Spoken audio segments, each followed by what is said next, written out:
I'll bring in Apurva Jayachandran, who's joining us live from Chennai. Vijay had a very early start at about 6 a.m. from his residence in Chennai. But for the TVK, Apurva, this particular case is crucial. You know, they've been claiming conspiracy. Let's say the CBI rules this a conspiracy. That would be a shot in the arm for Vijay. But if it flips and they hold Vijay responsible, that will be detrimental to his electoral success as well, because we're talking about 41 lives being lost.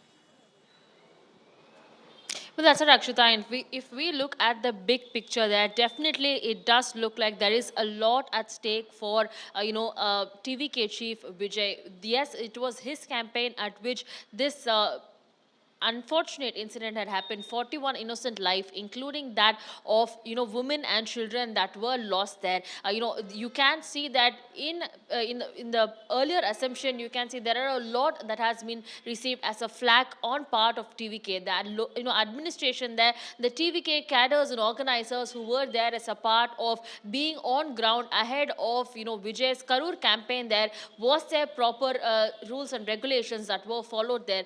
Why was there a 7-hour delay in Vijay to reach that place? Remember, earlier on in the morning, he had a Namakkal meeting that was to take place. He was scheduled to arrive at Namakkal at 8 a.m. in the morning for this particular meeting there, but unfortunately, it seems that he had already only left from Chennai at around 7:38 in the morning, thereby delaying the entire schedule by several hours. And that's where we're seeing this 7-hour delay there from Namakkal to Karur, which was his next stop there. Second, the kind of influx of Thalapathy fans who had come in. Yes, we're seeing TVK cadres who had already been there at Namakkal and then at Karur, and the kind of permissions that they had sought there. 40,000 people is what the TVK authorities had asked for permission, but the numbers that we were seeing on ground was quite stark and absolutely, in several thousands, more than just 40,000 there. And why weren't they able to control these crowds? Second, we saw that there was already an incident that had taken place in the Karur accident, in fact, where, Vijay had also announced during his speeches there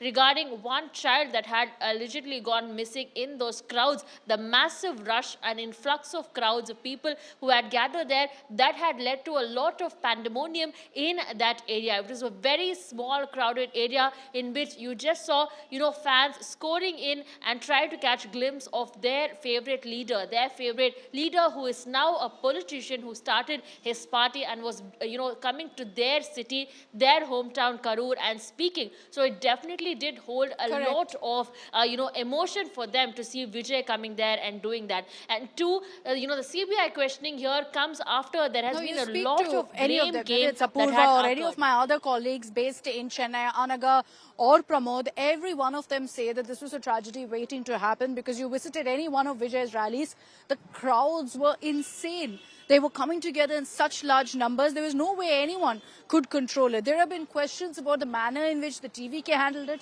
Very much questions also on how the Tamil Nadu police handled it. There have been questions on the aftermath of how Vijay responded to this tragedy, and the fact that he chose to never visit Karur after that, instead calling the victims and their families over to Chennai, meeting them in a 5-star hotel. There have been so many questions of all of that, which is why I've constantly said that the political repercussions, or what happens in the building behind me at the CBI headquarters, is huge. That we're going to essentially see tremors of that being felt in an already vitiated election atmosphere in the state of Tamil Nadu. There have also been questions being raised of why Vijay has been brought all the way to the national capital to appear before the CBI. Why couldn't it happen in Tamil Nadu? Now, our reporters who've been tracking the agencies closely highlight a couple of reasons. Yes, it could have very much happened in Chennai, but maybe it was because of the security nightmare that it would be. Today, while we stand here, I'm opposite the CBI building. They've closed off that entire stretch, but you don't see swarms of fans or anything of the likes. There are a handful of them standing on corners waiting to catch a glimpse of Vijay,